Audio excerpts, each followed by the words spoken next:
I walked the floor of the White House night after night until midnight, and I am not ashamed to tell you, gentlemen, that I went down on my knees and prayed Almighty God for light and guidance more than one night. And one night it came to me this way. I don't know how it was, but it came. One, that we could not give them back to Spain. That would be cowardly and dishonorable. Two, that we could not turn them to France or Germany. That would be bad business and discreditable.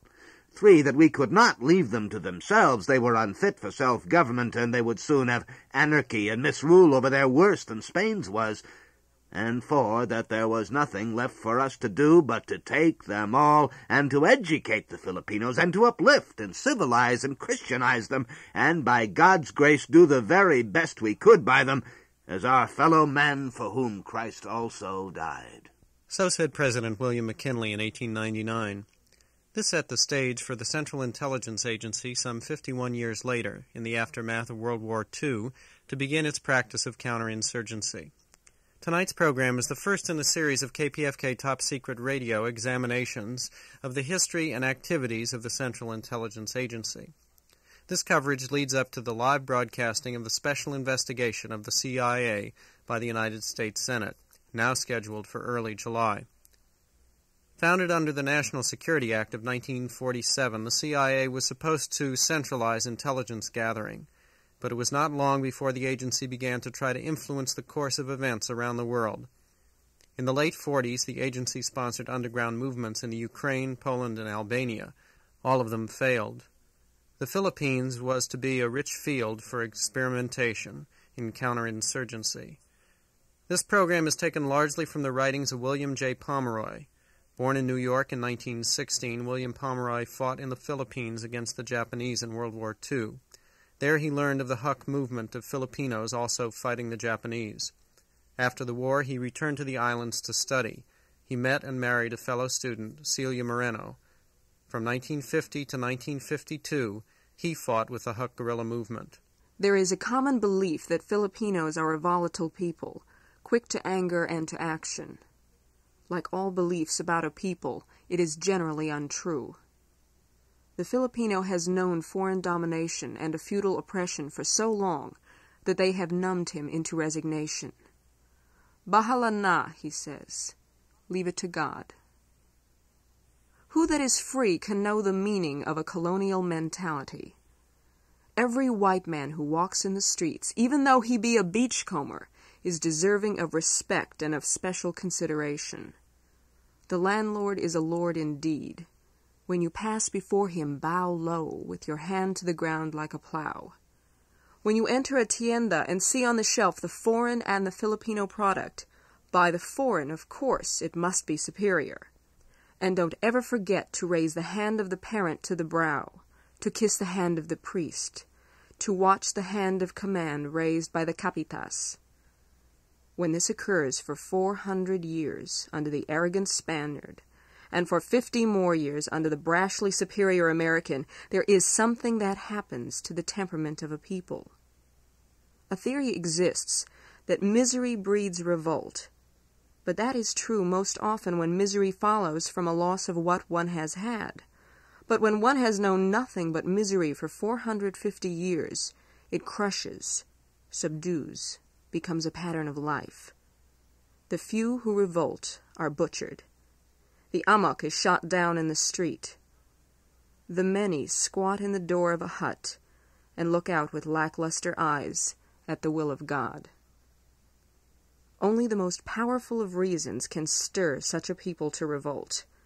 They will not rise merely if a man stands before them shouting, "You are miserable!" A revolution is not easy. It can mean death, and even with misery, life can be precious. Such people only turn to revolt when between life and death there is little difference.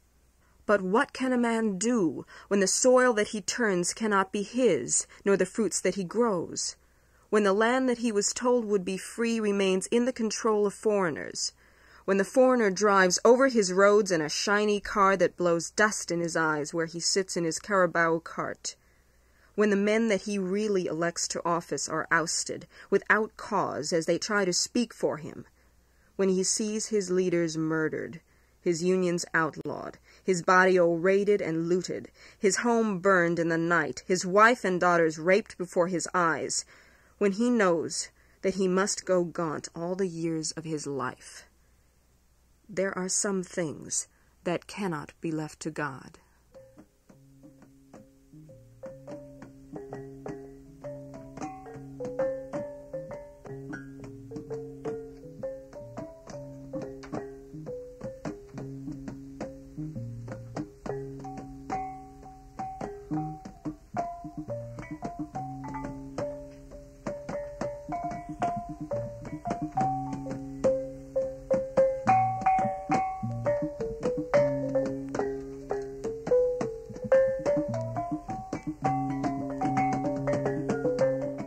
The full-scale armed struggle that occurred in the Philippines between 1946 and 1956, and that has persisted in various lesser forms to the present time, was the direct consequence of U.S. policy that forced this situation on the Filipino popular movement, and that persisted in suppressive policies at every point where a democratic settlement might have been negotiated.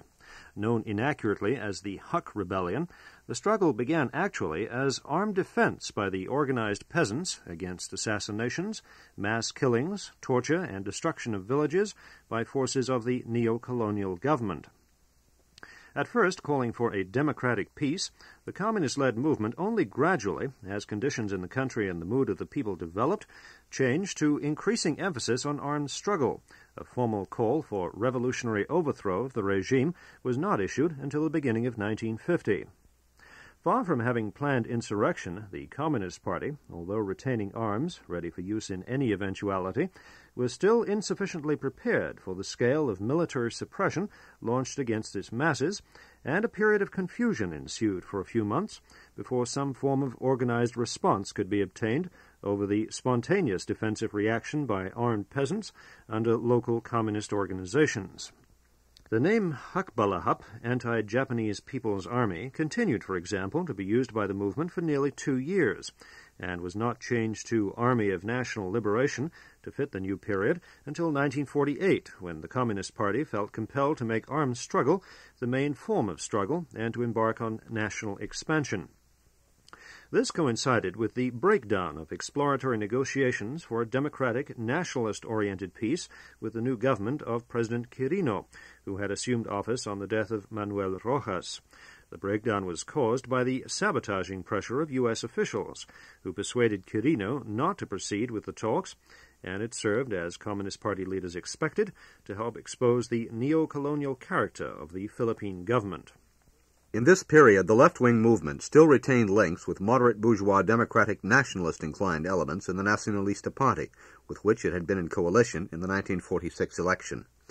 A confidential HMB Nacionalista election understanding was in effect as late as the November 1949 presidential election, reached in negotiations with the Nacionalista candidate Jose Laurel, who pledged that his party would stage an armed uprising in coordination with the armed struggle of the HMB if the Quirino regime cheated him out of what should have been an assured victory. The Communist Party backed the Nacionalista Party in 1949 with what it called critical support. Quirino used glaringly obvious massive fraud and terror to defeat Laurel, who then failed to carry out his armed uprising. The U.S. hand was believed to have restrained Laurel. It was after this episode that the Communist Party and the HMB went ahead with their own formal call for the overthrow of the imperialist puppet regime. The HMB was encouraged to take this step by a number of factors.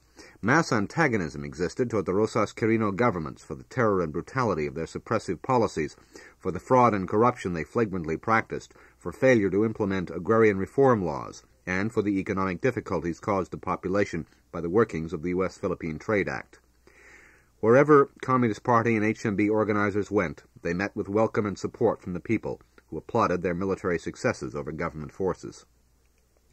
In addition, the victory of the Chinese Revolution in 1949 had given the illusion that a similar victory was possible in the short term in the Philippines by the same means. An underestimation was made of U.S. imperialist capacity and proneness to intervene, and to put up an all-out defense of its positions in Asia, including the Philippines. The Communist Party leadership made the projection in January 1950 that the next 2 years would be decisive for the preparations for the seizure of power, creating an impression in the movement that victory was not far off. All cadres were therefore thrown into the armed struggle and its expansion, with other forms of struggle and of organization abandoned. Without U.S. intervention, there was a likelihood that the movement would have overthrown the Carino regime.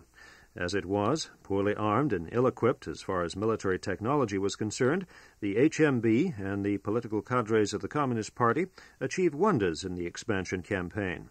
From an original mass base in no more than 5 Luzon provinces, the HMB and the party expanded between 1948 and 51 to 27 provinces, extending over almost the whole of Luzon to the central islands of Panay and Negros and south to Mindanao.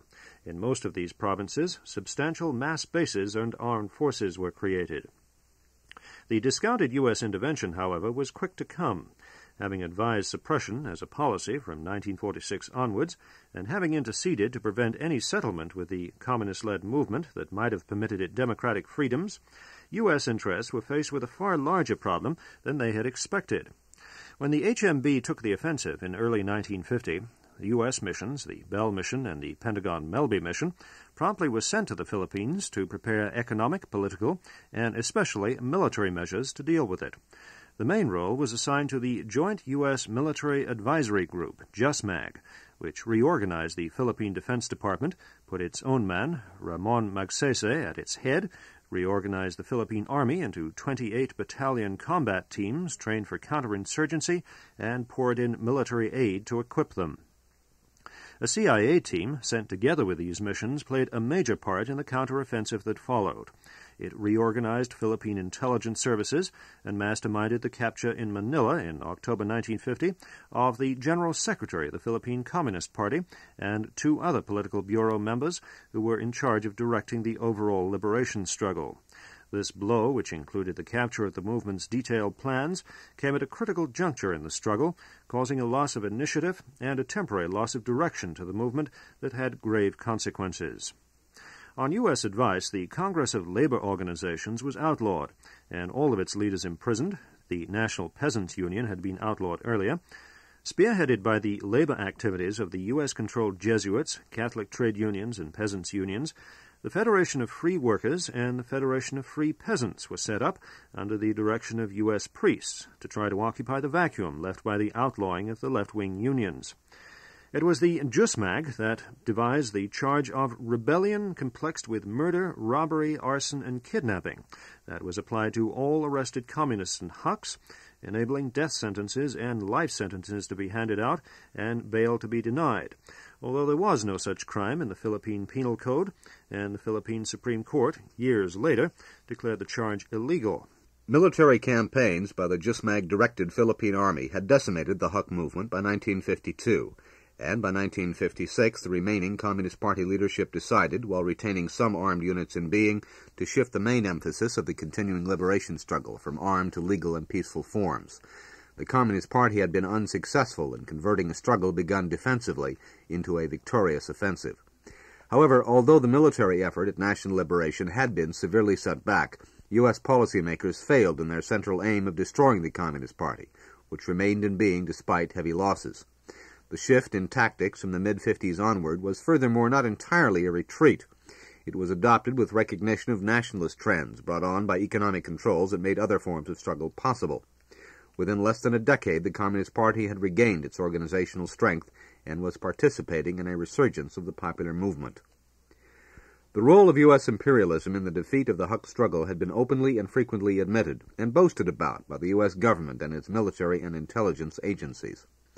Credit for the suppression campaigns, military and political, is given to Brigadier General, then Colonel, Edward Lansdale, the CIA agent who, on the basis of his Philippine success, was later assigned to build up No Zim Ziem and his apparatus of suppression in South Vietnam.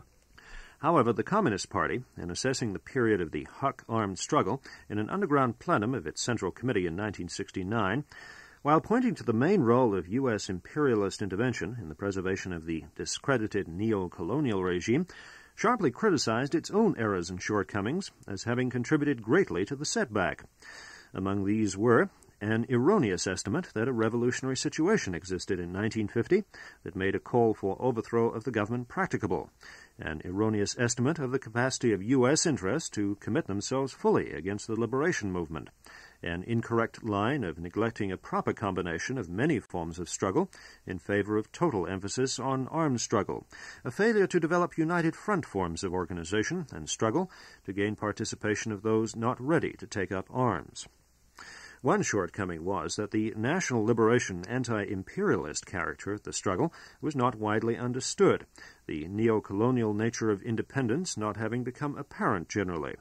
The main motivations that brought recruits into the HMB were agrarian abuses and the terror and corruption of the Filipino government, that is, class struggle issues.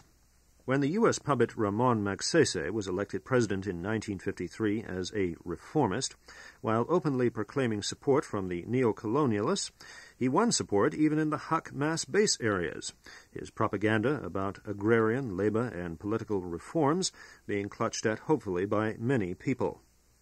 Despite its military defeat, the Huck struggle, however, did have a profound effect on the Philippines. It compelled attention to land reform and caused, albeit with twists and turns, the breakdown of the semi-feudal tenancy system. It contributed to the growth of nationalist contradictions with U.S. policy in the subsequent period. It lifted mass struggle to a new level and gave inspiration to further popular movements to come.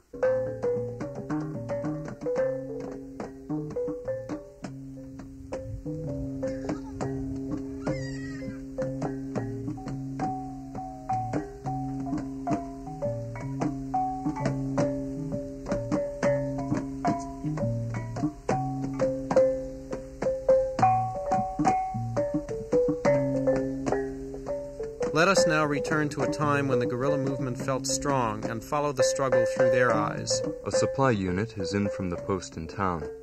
The men come up the last slope in a strung-out, ragged line. It's rained on the trail, and they're muddy to the waist. They've cut anaba leaves and tied them over the loads they carry to keep them dry. One by one, they come in and drop the heavy sacks by the supply hut. Others from the camp come up to tease the weary arrivals about going to town for a good time. Nothing could be said more truly than that this struggle is born on the backs of the people. Everything is carried: food, utensils, office equipment, arms and ammunition, supplies of every variety. I'm continuously being amazed at the weights the ordinary HMB soldier can bear, not only to lift, but to carry for days at a time. Here's an average Filipino peasant, 5 feet and a few inches over in height, body thin with undernourishment, legs covered with scars of beriberi sores. He stands ready for the trail. Slung low on his back is a burlap sack, 1/3 full of rice, try hefting it, with straps of rattan cutting into his shoulders. On top of this is a typewriter, standard size, fastened to the same straps, and covering it, one of the large iron frying pans. Besides this, tied to the same bundle that now towers, is his own pack of personal belongings. His bandolier of ammunition is carried forward at the waist, and his rifle cradled forward too, ready to fire. He's barefooted. This man is not an exception. He's an average Huck on the trail, and such a load may be carried all day and every day for weeks, over steep mountains, slick with mud, through rivers, up cliffside niches. The load may vary. Instead of a typewriter, he may have a sack of mimeograph paper, or other food or iron cooking pots, or a 5-gallon can of kerosene for lamps, or a mimeograph machine. He's also expected to, and will, fight. Ask him how he manages to do this, as I have done, and his answer will be, exploitation is a heavier load. The enemy has all the transportation facilities that he needs: swift trucks on a good network of highways, trains, motorboats in the rivers, planes to drop supplies daily. The Hucks have not one truck, not even a pack animal, no highways but the narrow footpaths, often treacherous. Each Huck is a transportation unit in himself. The men joke about the loads they carry, and boast a little too. When they're not on the supply detail, the squad balaton it is called, they take a squad balaton holiday and go down to the groves to get a load of coconuts. They rate each other by the number of coconuts that they carry. Him, they say? Oh, he's a 40 coconut man. There's a joke, too, around the fire in the hut at night. The carry-heavy, study-heavy joke. Those who learn faster and have potentialities of development as leaders are sent to schools. They graduate from the squad baloton and become study-heavy types who have work other than carrying loads. Around the fire, they say, "They have brains, we have backs. It's easier to have a back." This joke on themselves is hardly accurate. Every Huck has a book in his pack or a mimeographed text. The forest enclosing the hidden world hides, too, the system by which it works and fights. Beyond the eyes of enemies is the shadowy framework of an army and of a political system. Here in our buried camp are Regional Command No. 4 and its complement Regional Committee No. 4. The former, the command, directs the organization and operation of the armed force of the National Liberation Movement in this region, embracing the provinces of Laguna, southern Quezon, Batangas, and Cavite. The latter, the committee, is the regional organization of the political wing of the Huck movement. The RICO system was not set up until 1948. Prior to that, there were roughly central Luzon and southern Luzon districts, in each of which repressions and fighting were going on. A loose, rather fluid condition existed then, much of it a spontaneous struggle of resistance against the government campaign of suppression, which was directed in the main against the peasant unions. There was much confusion and a lack of central guidance. Old anti-Japanese guerrilla units had reformed to fight, new units had arisen, and independence and anarchy characterized their operations.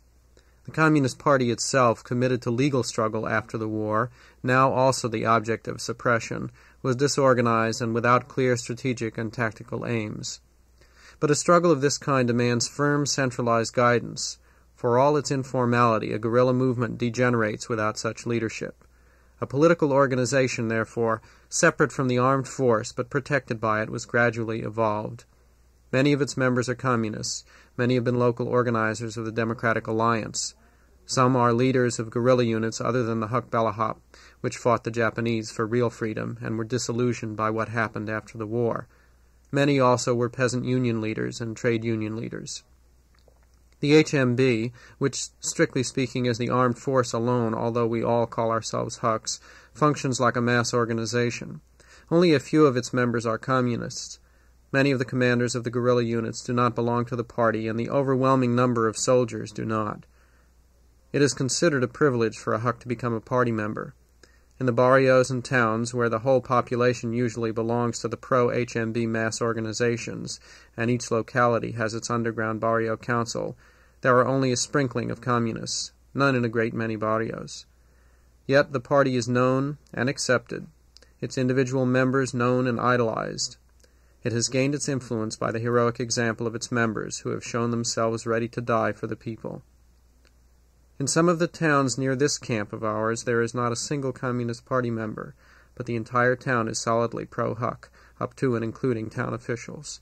Above all the RICOs and the field commands and the district organizing committees is the most hidden of all the organs, the Secretariat. It is the executive body of the political wing of the Huck movement. The sect today lives and functions in Manila itself, the hidden world having its center at the center of the open world. Soon, however, the sect too will join us in the forest, and all will be hidden here and ready. The forest is a strange place for freedom to live. Wherever one would turn, there's a wall of trees. It's a wall to all sides, and a wall above, shutting out the sky. In the open world, there were horizons. Here, the only horizon is in the heart. When we were in the city, living openly, but moving in the underground, we felt compressed, aware of eyes. From our window we peered forth at the street, wondering, who's standing under the light upon the corner?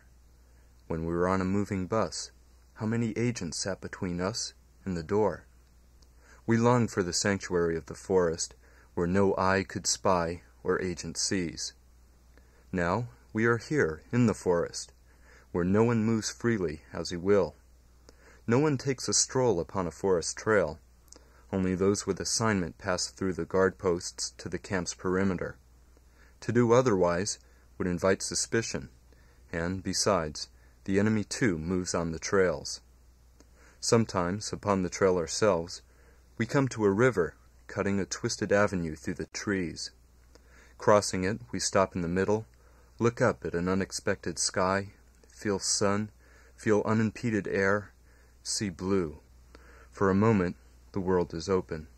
Then, we plunge back into the forest, as if afraid of day. We think now of the time of coming out of the forest, into the free streets of cities. A revolutionary who fights for freedom savors at least, knowing it only within himself.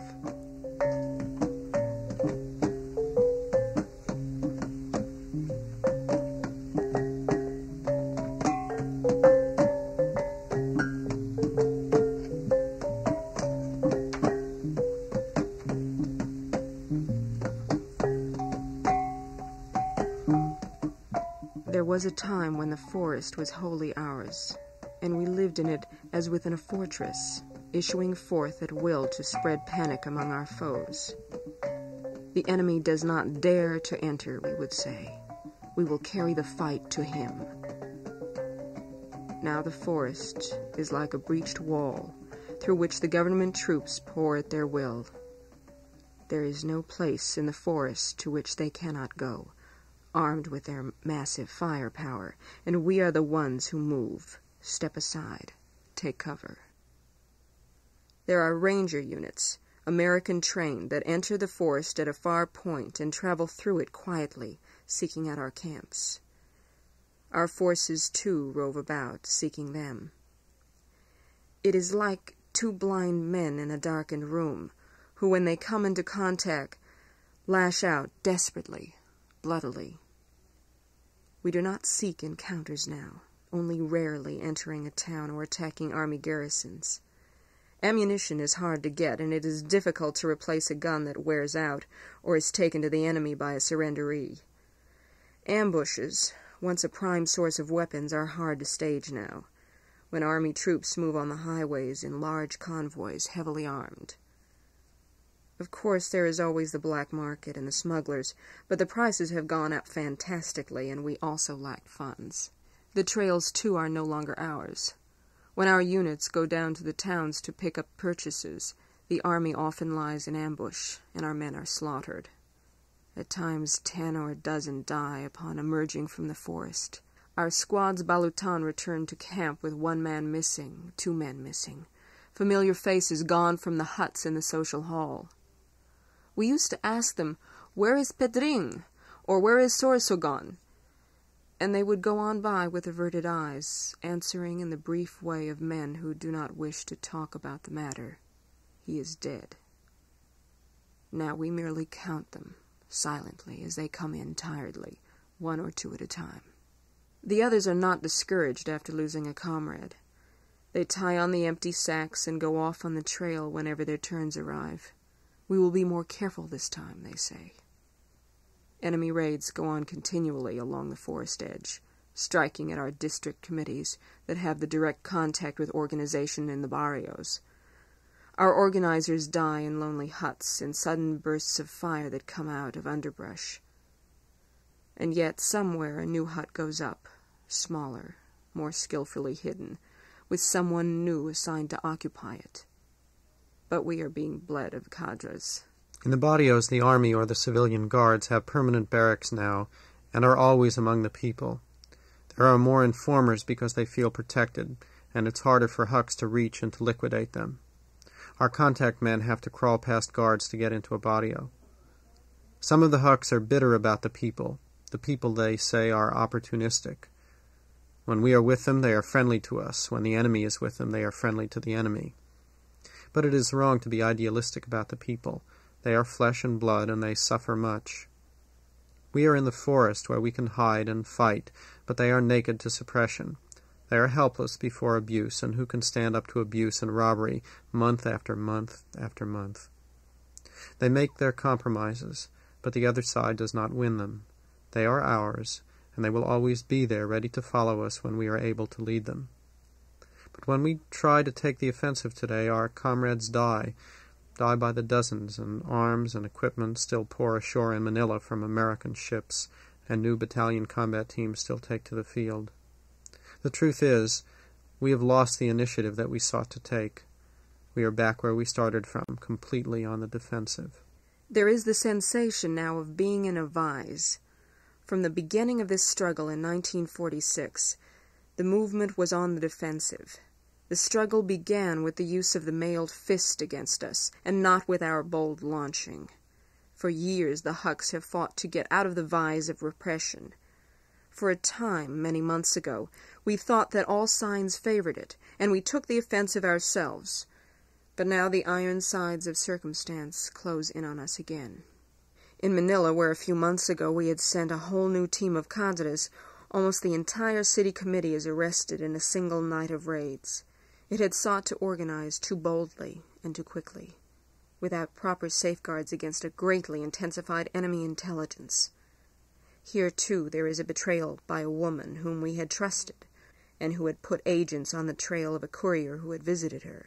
In the Visayas, on the island of Panay, Reco 6 is broken through the act of a leading cadre, Alfredo Gloria, who went over to the enemy and who led military intelligence agents disguised as Hucks into the Reco camp, and who himself helped to shoot down his former comrades.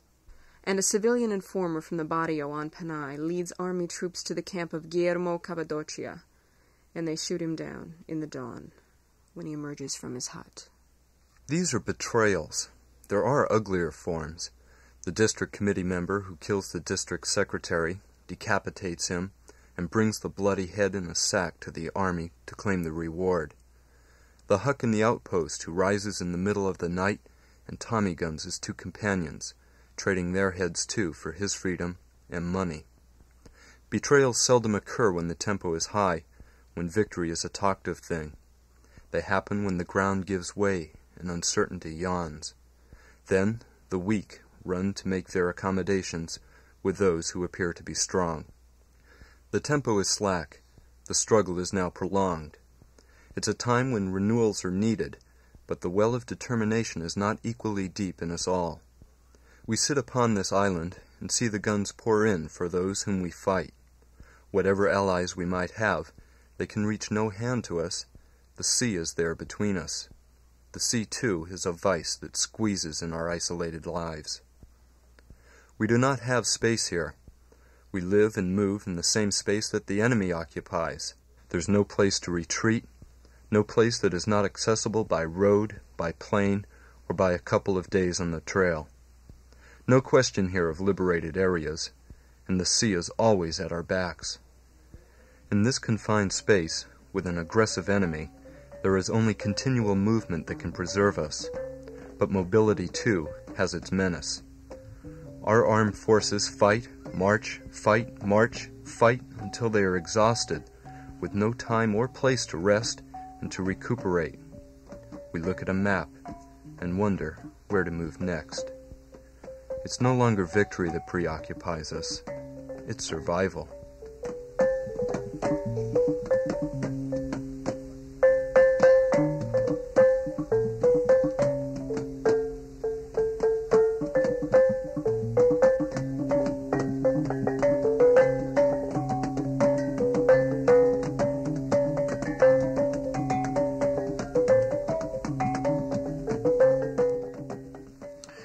Intertwined with the U.S. supervised police preparations were the ubiquitous operations of the CIA, which in the Philippines has had one of its happiest fields of activity, dating from the days of the Lansdale creation of Magsaysay as an ideal frontman. The number of leading Filipino political and government figures freely known in the Philippines and mentioned in its press as having been CIA recruits, students in CIA training schools, or subsidized by CIA funds is startling. They include Senator Benigno Aquino, Secretary General of the Liberal Party, Raul Manglapus, former senator, former Undersecretary for Foreign Affairs under Magsaysay, founder and head of the Catholic Church's Christian Social Movement, Senator Gerardo Magsaysay, brother of the former president, former Senator Manuel Manahan, General Ismail Lapus, former head of the Military Intelligence Service, Joaquin Chino Roses, owner and publisher of the Manila Times, Jose Crisol, Undersecretary of National Defense in the Magsaysay and Marcos administrations, Eleuterio Adoveso, wartime pro-U.S. guerrilla chief, head of the Magsaysay for President movement in 1953, and innumerable other personages in university administration, economic planning bodies, student organizations, trade unions, police establishments, intelligence agencies, religious groups, and journalism. So wide-flung have CIA activities been that mutual suspicions exist everywhere in ruling circles over who might actually be an agent. The National Intelligence Coordinating Agency, NICA, the country's top-level intelligence body, admitted in 1971 that 3 CIA agents were serving for liaison purposes on its directing staff. In another field, one of the exposed CIA international fund channels, the Committee for Cultural Freedom, subsidized the Philippine magazine Solidarity that sought to influence Filipino intellectual and liberal elements. In 1970, exposure was made of a CIA operation for infiltration and control of Philippine trade unions. Its channel was the so-called Asia-America Free Labor Institute, in which J. Lovestone's AFL-CIO international agency, well known as the CIA front, was the directing force. The AAFLI, working through the Philippine Department of Labor, had handed out $500,000 for educating trade union leaders in free world principles, when the operation was revealed by trade unionists to whom offers had been made. Union protests compelled the Department of Labor to cancel its endorsement of AAFLI. It had 52 trade union officials on its payroll as trainees while they continued working in their own unions. The AAFLI was only one of a variety of CIA instruments employed against the Philippine labor movement. Another well-established channel is the Asian Labor Education Center, attached to the state-run University of the Philippines. One of the most publicized CIA operations was a movement called Philippine Statehood USA that got underway in mid-71. A CIA agent named West was reported as acting as its advisor. It was launched with expensive, full-page advertisements in the Manila papers calling for U.S. statehood for the Philippines. As national chairman, it had an ex-Magsaysay aide, Rufino de Antonio, a former congressman and real estate speculator, and as Secretary General Bartolome Cabangbang, a reserve colonel in the Philippine Armed Forces close to the JUSMAG. The movement began enrolling alleged members, and in June 72, it claimed that 5,700,000 had been enrolled. These were mainly in rural areas where illiteracy and poverty are prevalent, and where slick organizers asked people to sign forms of membership written in English that they could not read. They were told that with U.S. statehood, unemployment and poverty would vanish, that billions of dollars of U.S. capital would arrive and make the Philippines prosperous as a base for manufacture and distribution of U.S. commodities in Asia. Except for the billions of dollars and the prosperity, such propaganda fitted strikingly in with U.S. multinational plans in Asia. Also in Philippine statehood propaganda was agitation against confiscation or nationalization of U.S. investment interests in the country. A propaganda line greatly stepped up when the Philippine Supreme Court ruled in August of 1972 that U.S. properties acquired under parity must terminate in 1974. Together with this was a virulent anti-communism that lumped all nationalists, anti-imperialists, student activists, and others as communists and enemies. Without statehood, warned Antonio, communism becomes a very attractive alternative. The statehood movement was set up as one means of reinforcing U.S. demands for a continuation of investment privileges after 1974. It acted as a pressure group on the Constitutional Convention, with which its organization coincided, and could have been a means of mobilizing a yes vote for a constitution with U.S. privileges if a plebiscite had ever been held. Statehood leaders talked of establishing a new political party to promote its aims. Significantly, not a single official in the U.S. Embassy in Manila or Washington made any utterance to throw cold water on what was an obviously fraudulent scheme that misled many Filipinos in the name of the United States. Most ominous of its features was the presence of numerous ranking army officers in its leading posts and its outline of a militarist movement. Colonel Jose Maristella, vice chairman for Luzon, Colonels Concepcion Cardenas, Enrique Perez, and Jose Elasigue as Directors General for Military Affairs, Colonel Flaviano Ramirez and Lieutenant Fidencio Montero as Directors General for Intelligence and Security, and Colonels Francisco Ofemaria and Justiniano Mendoza as Directors General for Veterans Organizations. In this and its other operations, the importance of the CIA is that, like the JUSMAG, it had the apparatus to work from within Philippine ruling circles, in which it has been able to play a subtle and often devious game of pitting one Filipino leader against another. As will be pointed out, CIA activities were intensive in the events leading up to martial law. The clearest evidence of U.S.-assisted preparation over a considerable period of time for martial law and militarist dictatorship is the greatly expanded activity and organization of the Philippine Army. Of all sectors of the Philippine establishment, the armed forces have been the most closely connected to U.S. control agencies. The JUSMAG, functioning under the Military Assistance Agreement, continues to the present to be the directing element of the Philippine Army, which it arms, equips, and trains, and which consequently has had no independence to develop policies of its own or to depart from the policies laid down by the Pentagon. Whatever role the Philippine Army has come to play, it could not conceivably be contrary to the recommendations of its U.S. mentors.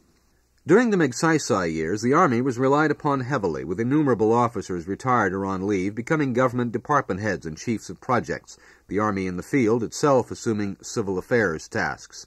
After Magsaysay, much of this military invasion of government was weeded out.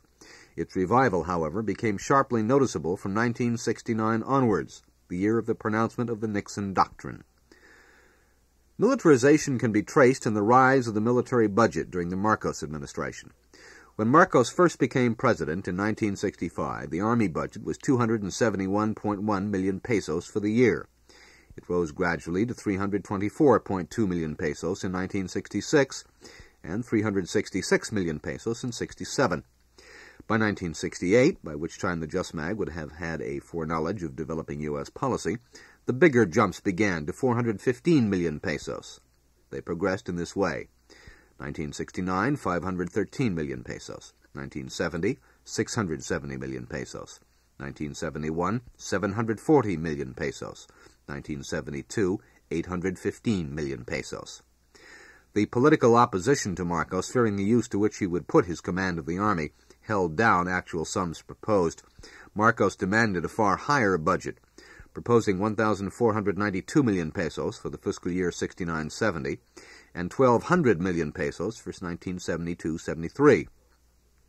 In 1971, Marcos obtained endorsement from the Philippine Congress for the Philippine Army to be increased from its 54,000 troop level to 80,000. This coincided with the beginning of U.S. base transfer to the Philippines, the Sangley Point Naval Station having been turned over in 71. In general, expansion of the Philippine Army and of its role paralleled the period of the Nixon doctrine of Asianization and of having U.S. Asian partners share the burden. From 1969 also, the role of the Philippine Army began to expand. Home defense units of a civic action character began to appear in some provinces in the following year. In January 1971, a new Home Defense Office was created at staff level. Under the Chief of Staff, there were now 2 Deputy Chiefs of Staff, one for military and one for home defense, the latter being headed by Brigadier General Fidel Ramos. Objectives of the Home Defense Units, according to Major Domingo Villanueva, Chief of the Plans and Policy Branch under General Ramos, in an interview with the Graphic magazine in Manila in 1971, were: firstly, to unify into a single program reserve forces and armed forces of the Philippine civic action and or civil assistance activities. Secondly, to establish home defense centers in all the provinces. Thirdly, to assist and or support national socio-economic development programs of the government and similar activities of the private sector. And lastly, to enlist the cooperation of the people in the AFP's effort to help the government reduce, if not resolve, political, economic, and sociological problems. By civil assistance was meant disaster relief and mercy activities, emergency civil support, civil works, national development support, and law enforcement support. Another type of activity was community relations, which included civic action programs, command information, public relations, and psychological operations. Under civic action programs, 65 civic action centers were set up, at least one for each province. 20 rural health teams and 22 engineer construction battalions were activated. These participated in rice production and resettlement projects. Political opponents of Marcos protested against Army encroachment on the Department of Public Works and Communications, the Department of Health, Community Development, Land Authority, and other government branches. By 1972, the Army and National Economic Development Programs, as mapped out with the assistance of AID, began to be integrated. 4 regional infrastructure operation centers were set up to coordinate infrastructure projects recommended by the AID, were organized to correspond to the 4 military areas in the country, the centers being located in the area military headquarters themselves. The U.S. guiding hand between the whole home defense concept came into the open, although unpublicized at the time, in January 1972, when 40-man Special Forces teams of the U.S. Army began joint operations with Filipino troops in selected areas of the Philippines. These U.S. teams were sent from the headquarters of the 1st Special Forces Group on Okinawa. They did not wear their identifying green berets in the operations, according to a U.S. officer at Clark Air Base, for fear of causing unwarranted concern. The first such joint operation in which U.S. troops were paired with Filipinos took place quietly on Palawan Island, where minor roads, bridges, and community buildings were constructed, and simple medical care was given to barrio people. Subsequently, the U.S. Special Forces teams were sent to operate in Nueva Ecija province, where the Masaka Peasant Union was strong, to Zamboanga, where Muslim Filipinos were rebelling against land grabbing, and to other provinces. These U.S. Philippine Special Forces activities were stepped up in the period following martial law. With JUSMAC assistance, a National Defense College and staff schools for each branch of the service were created. These began to give major attention to political orientation courses, and many of the graduates of these institutions were put on retired or leave status and appointed to key positions in government corporations and strategic industries. At least 38 such appointments were made by President Marcos in the year prior to martial law. In some cases, generals themselves were appointed to government positions. Early in 1972, Brigadier General Felizardo Tanabe, who had commanded the military area covering the Huc region in central Luzon, became head of the Bureau of Posts, where he introduced wholesale censorship of mail and printed materials. As part of its Civic Action Program, the Home Defense Office in 1971 assumed supervision of a network of suppressive bodies called Barrio Self-Defense Units, BSDUs.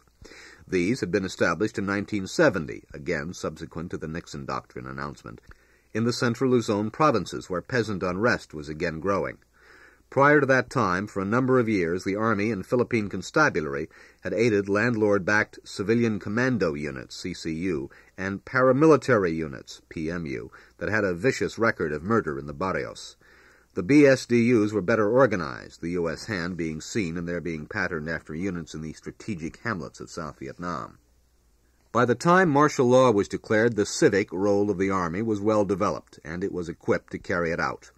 During this period, no hint of criticism or disagreement with what President Marcos was doing in the way of militarization or of increasing the Army size and activity came from the JUSMAG or from any U.S. source. U.S. Armed Forces, in fact, were cooperating with the Civic Action Program and participating in it. It was not to be assumed that preparation of the Army for home defense and civic action was connected necessarily with any particular political faction in the Philippines. It was being made available for general policy purposes for whatever neo-colonial faction came to the fore. The Army was not so much the instrument of Marcos as JUSMAG's watchdog, ready to assume full control or to shift its support elsewhere in case Marcos and his martial law did not serve U.S. interests well. In June of 1972, the head of the CIA team in the Philippines, George T. Calares, and the political attaché at the U.S. Embassy, Robert Porter, Jr., reportedly met with Marcos and tried to persuade him to withdraw from running in the 1973 election and to consent to being replaced by Jaime Ferrer, long reputed to be a CIA agent. At that time, Ferrer, then chairman of the Commission on Elections, blossomed forth in the U.S.-influenced press in Manila as a compromise presidential possibility. Jaime Ferrer had been one of the bright young men chosen by the CIA's Lansdale as part of the Magsaysay team in the early 1950s. A former Army colonel, he was placed at the head of the pro-Magsese National Movement for Free Elections, NAMFREL, a mainly middle-class organization set up to help prevent President Quirino from committing fraud in the 1953 election. Subsequently, Ferrer's relations were developed with Manglapus and the CSM, and his role as the head of the Commission on Elections could be viewed as an attempt by the CIA and the Jesuits to keep a hand on the conduct of elections. The choice of Ferrer, a man carefully nurtured as clean and allegedly above dirty politics, was another indication of the CIA's preference for a Christian democratic reform or clerico-fascist alternative to Marcos. At the same time, however, U.S. Ambassador Henry Byrode exhibited a closeness to President Marcos. This seeming division in U.S. circles over whom to back in the complex Philippine political situation was not unusual. U.S. interests abroad, whether State Department, Pentagon, CIA, or the local business community, try to keep ties with every group and to ride all horses up to a point. Bitter as their rivalry and struggle for power might be, none of the contending ruling class groups in the Philippines took a pronouncedly or basically anti-U.S. position. Whoever emerged on the top in the final showdown, U.S. influence would be strong both in and outside of the councils of power, which, to one degree or another, would be expected to make their arrangements with U.S. interests.